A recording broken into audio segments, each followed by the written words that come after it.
आंतरजातीय प्रेम विवाहातून हत्या करण्यात आल्याच्या अनेक घटना आजपर्यंत तुम्ही पाहिल्या असतील। अशीच एक घटना समोर आली आहे।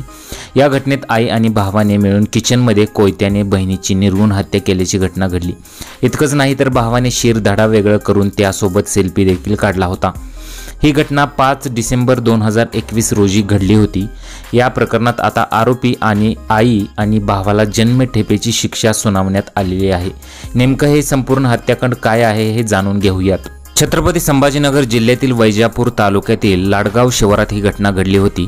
कोयगाव येथील रहिवासी असलेल्या किशोरी उर्फ कीर्ती हिचे अविनाश संजय थोरे यांच्याशी जून 2021 मध्ये प्रेमविवाह केला होता।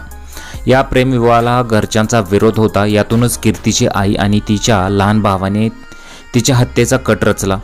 त्यानुसार अविनाश आणि किशोरी राहत असलेल्या लाडगाव शिवारात गट क्रमांक 307 मध्ये आई आणि तिचा भाऊ गेला होता। यावेळी आई आणि भावाने मिळून किचनमध्ये कीर्तीची हत्या केली। आईने कीर्तीचे पाय धरले तर भावाने कोयत्याने तिच्या मानेवर सपासप वार केले। जिथपर्यंत शिर धडापासून वेगळं होत नाही तिथपर्यंत भाऊ बहिणीच्या मानेवर वार करतच राहिला आणि शिर धडापासून वेगळं केल्यानंतर त्याने शिर हातात घेऊन त्याच्यासोबत सेल्फी काढला होता।